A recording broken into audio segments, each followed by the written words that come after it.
Hello and welcome to Football Manager 2023 Roleplay, a project where we create a player using the FM pregame editor, give him the potential ability of 200 and see if he will become the greatest American footballer ever. Unlike many videos on YouTube, we will not be managing a club and we will simply watch the progression of this player, Henry Marshall, from the age of 15 to hopefully his eventual retirement. This is a role-building exercise where FM23 provides the events and we build a story around those events. Here's Henry's current slide. He has now recovered from his hip injury, but was immediately loaned after his recovery to Sunderland, where he has one start and 6 appearances. He's also picked up a couple of U.S. men's soccer team caps. Sunderland was making noises in October 2025 about wanting to keep Henry. Maybe things are looking up for our guy. Let's continue to follow Henry through his tour of world football. Okay, let's start our review with October 25th. This was a game at Stoke. Sunderland was in the 10th place. Stoke was in 16th. And the result was Stoke didn't get very much shooting done in this game. And they allowed Sunderland to walk away with the 1-1 draw. It's another good game for Henry, who is starting at left back here, 7.1 match rating. Not bad. Let's see, got a few key passes here. All in all, it looks pretty good for Henry. So he continues to stay up in his performance level. Next game, we're going to speed ahead to Watford. Now, because of the draw, Sunderland fell to 11th place, but Watford was even worse shape. Watford was in 15th here. And let's get over to the it's kind of hard to navigate. No real natural way to navigate this thing, social feed. Here is the game against Watford. We see that in this case, it turned out to be a loss. Watford came to the Stadium of Light and they beat Sunderland 3-1. Now, how did Henry do in this game? Henry was not starting, and as a matter of fact, wrong button again. Not quite intuitive here. Here's Henry's position. Didn't come into the 77th minute of that game. Sunderland could have used his defense. He didn't end up the match rating it. It's all the more perplexing that he didn't get used in this because let me see if I can find it here. And no, we kind of lost that in our history. But Henry was voted as second in voting in the Young Championship Player of the Month before that game, but Henry didn't put it in. And I don't know if we're going to see it here. Once again, it's also lost to our history, but Jewison Bennett of Sunderland decided he would rather stay in Sunderland than dispute his contract. So the next game is going to be November the 5th. This game will be against Crystal Palace. There's Jewison Bennett saying, I'm happy to stay at Sunderland now. Sunderland about to face Crystal Palace. Sunderland has every chance. Number 10 versus number 13 match here. What was the result? I think they say something about this, strong one early season form, blah, blah, blah, blah, blah, blah. And 0-0 at Selhurst Park. 17,000. Low-key affair. Crystal Palace just can't seem to find any rhythm in this game. You can tell looking at it, it's a low-scoring affair here. Here is Marshall. He was an unused reserve. Dean Smith, manager Dean Smith, still trying to crawl out of the bottom half of the championship. Now, on November the 7th, Henry got news that he would be playing in a couple of U.S. Friendlies against Ecuador and Cote d'Ivoire. Those matches take place at RFK Stadium and at Soldier Field, respectively. So we'll go into the game of the 8th against Cardiff. Sunderland at number 13, Cardiff at number 8. See, there's the USA squad announced. You don't see it here, but Henry is going to be playing in that game. Sunderland taking on Cardiff. Having the edge here. Cardiff has 3 straight league wins. Cardiff has a suspended guy. How does this turn out? It's a 0-0 draw. Draw. It's probably I see somewhere that Crystal Palace maybe won't have one of the best defenses in the championship. And here he is. Is he used in this game? And the answer to that question is yeah, there he is. He has a 7.0 rating. And I pushed the wrong button again. We'll get it right someday here. Here we are, Sunderland, Cardiff. Henry's here. Gets a dribble, gets a shot at goal. Has four interceptions. And he has one clearance, so it's a pretty good game, although Finley Burns ended up getting the player of the match on the Cardiff game. Defense, however, was not what Sunderland needed. Sunderland are below the midline of the table, and this is not where they expected to be at the beginning of that season. So with this draw in his mind, Henry heads off to international play. Now, as it says here, Sunderland has not, the last 5 games, they have no wins there. We've head through some of the other stuff here. Best 50 players in the world. Now, Henry's not one of the best 50 players in the world yet, but he is contracted to Liverpool, and there are 6 Liverpool players on this list. But Kylian Mbappe is the goal 50 best player in football, but Mohamed Salah, as you can see, is number 6. Declan Rice is, you can't see it there. There he is. There's Salah, number 6. Declan Rice is number 9. You've got Jurrien Timber is number 18. You have Allison here.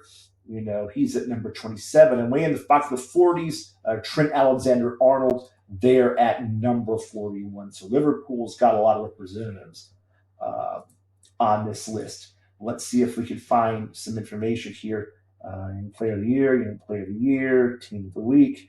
We won't get it here. Oh, yeah, Richards. This one, Wolverhampton's Richards. He wins the U.S. Soccer Player of the Year award. Henry's not on this list anywhere. Johnny, playing for Internacional in Brazil. Alejandro Zendejas for the LA Galaxy and the MLS. They are the 3 U.S. Soccer Players of the Year. They have 2 games, the U.S. team, first against Ecuador and then against Cote d'Ivoire. This game is the game at RFK in Washington, and it was a wet game. A lot of exceptionally quick players in that game, according to the write-up. Marshall is out in the 37th minute. You get one of those kicks or twinges, and you got to watch out for it. He had a 6.5 match rating in that game. And he had a couple of clearances. Let's see, we'll show you these clearances here. Do we have evidence here? Yep, there they are. A couple of clearances in that game. Kept the ball out of the goal here. Now there was an interesting headline in this game afterwards. It was on 90minute.com. Marshall, because he left the game with a groin injury. He thought he might have pulled a muscle there. And this led to a brief headline on 90minute.com, which read, Marshall's groin to be observed before Cote d'Ivoire game. And that headline stayed up for about 20 minutes, and then it got taken down. So, Henry Marshall had a little brief internet notoriety in the world of football. And they asked him about, this headline that had been briefly posted about his groin being observed. And Henry said, well, it depends on who's doing the observing. Henry was just glad that it wasn't one of those injuries that took you out for 3 months, but it hurt like hell. So the next game up was the friendly against Cote d'Ivoire. And we'll see if we can get to that game. Some other stuff here. Under 20s, under 23 players playing there, and another draw. Henry has seen a lot of draws. This was in Chicago. All the rainy weather from Washington followed Henry to Chicago like a black cloud hanging over his head. Marshall on the bench, 6'5", comes in the 75th minute. puts together a very mid 6'5" match rating. So Henry will get to take his caps back to England, cap number 8 and cap number 9. But all in all, that trip was just a real disappointment. Now, let's go up to November 21st. And you won't see this here on the screen, but on November 21st, Henry Marshall celebrated his 19th birthday one day before the game against West Bromwich. And he was invited to the pub by his new teammates to celebrate it. He was surprised that they even knew that he had a birthday on the 21st, because I don't think he actually told anybody that. Now, since they were at a pub, he thought he might be getting a birthday hookup out of it. There were certainly women who were hangers-on at the pub around the Sunderland players, but no luck. I mean, let's face it, he's 19 years old, he's the youngest guy in the club, and those women didn't want to get involved. Not yet anyway. But Henry, that night, as he was kind of a little bit tipsy, he was quite surprised at how well everyone seemed to get along at Sunderland. I mean, it wasn't a place like Atlanta United where everybody was just sort of seemed to be looking out for themselves there. I mean, he liked the Sunderland teammates. They seemed to like him. They took the piss on him a little bit. That was something he still hadn't quite gotten used to, but he was working at it. He liked his coach. His coach liked him. It had been a while since he had been comfortable, And Dean Smith spoke to those players he spoke to the press before a game against West Bromwich. And in that game, Henry Marshall would play against the manager who signed him to his very first pro contract with DC United at age 15. That was Wayne Rooney, who is now head at West Brom. And Smith said that Henry's adjusted very well. He's a very important part of this club. I have to keep telling him that, though maybe someday I'll believe it. But yes, we like him a lot, and we do want him here at Sunderland long term. I'm not making it a secret, and we hope to come to an agreement with Liverpool. And Jurgen Klopp was immediately asked to respond to that, and he said, look, Dean is a very nice man. Let's be honest. Henry Marshall would be the highest paid player at Sunderland if he played there. Now, these things are easy to say when Sunderland isn't paying any part of this loan. I mean, I love having a drink with Dean, but let's end that talk in the press because Marshall isn't for sale. We're not selling him. And we are now back. As you can see, our time clock is up to December the 8th, 2025. Let's try to go ahead and let you figure out what is going on here. We'll go to our social feed and start scrolling from there. So we get what I see out of our first firing, at least the first one I've seen in the championship. Paul Heckingbottom is fired by Preston North End. Preston is in the drop zone after finishing not finishing, but they are 21st in the championship. And the next game that was planned is, West Bromwich. And we don't have that game up here, but let's go ahead and look at it. And that game, as you can see, was a 0-0 draw. This is the third straight game by Sunderland that has ended 0-0, and the fans were letting the club have it. Let's pretend! Let's pretend! Let's pretend we score the goal! Sunderland only took 5 shots on goal the entire game. Henry Marshall comes in the 30th minute, and he has a 6'9" match rating. Pull up the team stats, so we can get player statistics, so we can get a good look at those. Played a tough, aggressive game after some of the West Brom players started giving him a little bit of lip. A good game for him. Good chance to say hello to Wayne Rooney there. Oh, remember that firing of Paul Heckingbottom? Well, next Sunderland is going to be off to Preston North End. That is the next game on their schedule, and we'll take a peek at that one. Some awards here. Press conferences, a team of the week.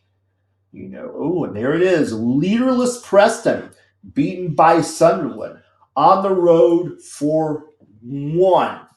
Preston was in 23rd position on November 25th, Sunderland really needed that win, and it was a victory they needed and a victory that Preston North End couldn't have. Abdullah Ba scored a couple of goals in the back half. That clinched the 3 points. Henry Marshall starts the game, and he has a 6.6 rating. Take a look at the player stats here. He had 7 interceptions, but his passing was just horrible. Now, to add insult to the injury to the troubles at Preston North End, not only the Sunderland supporters were applauded by their own traveling fans, but some of the Preston North End fans applauded the Black Cats for their performance as well. This win put Sunderland in the back half of the championship as they headed into the game against Coventry on November 29th. 12th place Sunderland against Coventry at number 6 in the championship. And we will see if we can scroll up to that game. And that game is going to be not that one. This is a very disappointing 2-1 loss for Sunderland on the road there. Elliot Embleton had the only goal. He had the only goal, and it was Henry Marshall who actually assisted this only goal. Yeah, he had the assist coming in the 70th minute. Marshall cleared up all of his issues with passing. There we go, much more accurate this time. He walks away with a 7-0 match rating, unhappy that his club could not get the win. Now, in some side news that involves Liverpool, we'll scroll up to that one here and see if we can find it. I'm sure it's going to be at the top. Shortlist players. Klopp wins Manager of the Month. Declan Rice, November, is Player of the Month. Lots of good things going on at Liverpool. They defeat 10-man Arsenal. And then he signs a new deal here, $15 million a year that will expire in June 2030, which incidentally is when Henry Marshall's contracted at Liverpool will come to the end. But Liverpool, any question about the coaching issues is over. And we have some more news. Ole Gunnar Solskjaer has been fired by Stoke City. Stoke City in 16th place. Let's go ahead to the game on December 6th. This is a game at home at the Stadium of Light against Millwall. Sunderland, 13th place, Millwall, 23rd. Let's see if we can pull that game easily. Yep, yes, we can. And this was just a good old basic 2-1 win by Sunderland. The only shot that Millwall had a chance of going in went in. This is, we'll see Tom Bradshaw. He evens it up right here at the 11th minute. But Odilon Kusanu scores just before halftime, and Sunderland clamps down. No thanks to Henry Marshall. Marshall has a dismal 6.2 rating here. There he is. Kind of listless looking. Maybe he'll have a better showing next time. So we're going to leave just before Sunderland takes on Nottingham Forest. Here are the standings of the Sky Bet Championship. Sheffield United and Coventry up on top. Blackburn, Norwich, Nottingham Forest. That's Sunderland's opponent. Crystal Palace fighting for 6th. And Sunderland way down here, bottom mid in 13th place. Salford, Millwall, Preston currently in the drop zone. So, does Henry Marshall have any Christmas plans? It is December. Can he help Sunderland climb into at least into the upper half of the table? And will Sunderland try to make a permanent deal? If you like what you've seen or heard, please hit the like and sub button and subscribe. Until next time.